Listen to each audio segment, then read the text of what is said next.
পহেলা September Bangladesh জাতীয়তাবাদী দল বা বিএনপির ৪৭তম প্রতিষ্ঠা বার্ষিকী পালিত হয়।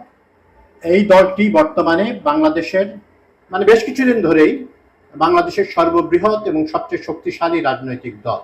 দলটির প্রতিষ্ঠাতা তদানীন্তন রাষ্ট্রপতি, পরবর্তীকালে শহীদ রাষ্ট্রপতি জিয়াউর রহমান কে নিয়ে আজ কিছু কথা বলবো। জিয়াউর রহমান বাংলাদেশের ইতিহাসের একজন ইউনিক এবং ব্যতিক্রমী চরিত্র। উনি তার পার্সোনাল সততা, নৈতিকতা ইত্যাদি আমরা খুব কম শাসকের মধ্যেই আমরা দেখেছি।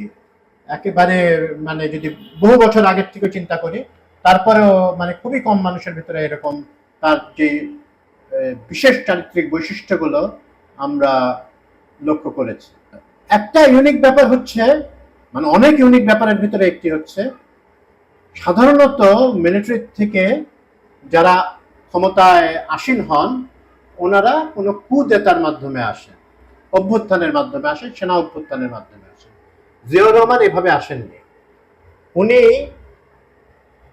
সিপাহী জনতার বিপ্লবের মাধ্যমে ১৯৭৫ সালে ৭ই নভেম্বরে উনি রাষ্ট্র পরিচালনার দায়িত্ব নেন। একটা প্রেসিডেন্ট ছিলেন, বাট মূল ক্ষমতা কেন্দ্রে জিয়াউর রহমান ছিলেন।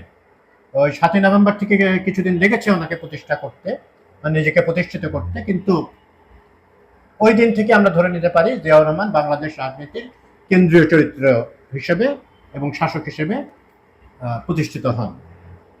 উনি কোন রকম ষড়যন্ত্র করে, মানুষ খুন করে উনি ক্ষমতায় আরোহণ করেন নাই। বাংলাদেশ সেনাবাহিনীর দেশপ্রেমিক যে অংশটা, তারা বিভিন্ন দেশি বিদেশি চক্রান্ত নস্যাৎ করে ওনাকে বন্দিদশা থেকে মুক্ত করে এবং উনি ক্ষমতা গ্রহণ করেন। তো উনি আবার সমাজতন্ত্রীদের পাতা ফাঁদেও পা দেননি। উনি বুঝতে পারেন যে বাংলাদেশের জন্য একটা লিবারাল ডেমোক্রেসি দরকার এবং এই উগ্র লেফটিস্টদের হাতে এই দেশকে পড়তে দেওয়া যাবে না। সময় প্রয়োজনে ওনাকে কিছু কঠোর ব্যবস্থা গ্রহণ করতে হয়। এবং একটা কথা বলা হয়ে থাকে যে কর্নেল তাহেরের লোকজন তাকে মুক্ত করে সেনাবাহিনীর সাধারণ সদস্যরা।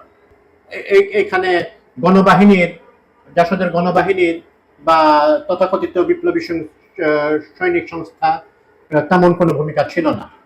এবং তাহের জিয়ার কাঁধে ভর করে মসনদে আরোহণ করতে চেয়েছিলেন বা তার দলকে ক্ষমতায় আসীন করতে চেয়েছিলেন। জিয়াউর রহমান সেটা ব্যর্থ করে দেন তার সহযোগী অফিসার এবং জনগণকে সাথে নিয়ে। রাজনীতিতে যে একটা ভঙ্গুর অবস্থা ছিল সেই এবং খুবই বাজে একটা পরিস্থিতি ছিল আমাদের বাকশাল গঠনের পর থেকে। পুরো আওয়ামী লীগ আমলটাই ৭২ থেকে ছিল। বাকশালের গঠনের পরে কোনো আশাই ছিল না, আশা ভরসা সব দেশে শেষ হয়ে গেল। উনি লিবারাল ডেমোক্রেসির পথে, গণতন্ত্রের পথে বাংলাদেশকে ফিরিয়ে আনেন।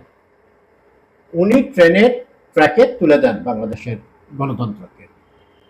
উনি এমনকি আওয়ামী লীগ নিজেই নিজেকে নিষিদ্ধ করে দিয়েছিল, শেখ মুজিব নিজের পার্টিকেই নিষিদ্ধ করে দিয়েছিল। তো উনি আওয়ামী লীগকেও রাজনীতি করার সুযোগ দেন এবং ৭১ সালের পর থেকে যে শক্তিকে বারবার পাকিস্তানপন্থী বলে বলতেন, ওনারা স্বাধীনতা মেনে নেওয়ার পরেও ওনাদেরকে পাকিস্তানপন্থী বলা হয়, উনি শাহ আজিজকে ক্ষমতায় তার প্রধানমন্ত্রী করেন এবং লেফটিস্ট লোকদেরও তিনি জায়গা দেন এবং his cabinet was a cabinet of talent.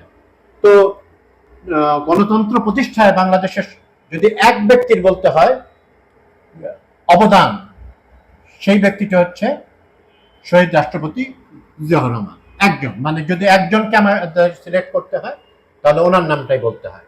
বাংলাদেশের অর্থনীতিতেও তার অবদান অতুলনীয়। আমাদের অর্থনীতি যে দুটো ভিত্তির উপরে দাঁড়িয়ে রয়েছে বর্তমানে, সেটি হচ্ছে, আপনারা জানেন যে বাংলাদেশের পোশাক শিল্প এবং প্রবাসী শ্রমিকদের পাঠানো রেমিটেন্স, দুটো ক্ষেত্রেই জিয়াউর রহমান অগ্রণী ভূমিকা পালন করেন। বাংলাদেশের টেক্সটাইল এবং গার্মেন্টস ইন্ডাস্ট্রির যত রকম প্রণোদনা দেওয়া দরকার, ট্রেনিং দেওয়া দরকার, এটা জিয়াউর রহমানের সরকার করেন। হ্যাঁ, এটা নুরুল কাদের সাহেব স্বীকার করবেন। তো এবং আগে বিদেশে লোকে যেত কি পড়ালেখা করতে বা কাজকর্ম করতে খুবই বিচ্ছিন্নভাবে, এটাকে স্ট্রিম লাইন এবং অর্গানাইজ করেন, একটা সাংগঠনিক রূপ দেন জিয়াউর রহমান।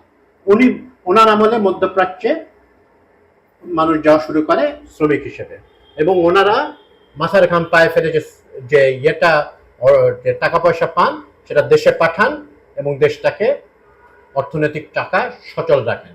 এই জন্য আমরা এত ঘাত প্রতিঘাতের পরেও এখন $31 বিলিয়ন উপরে বাংলাদেশে রিজার্ভ।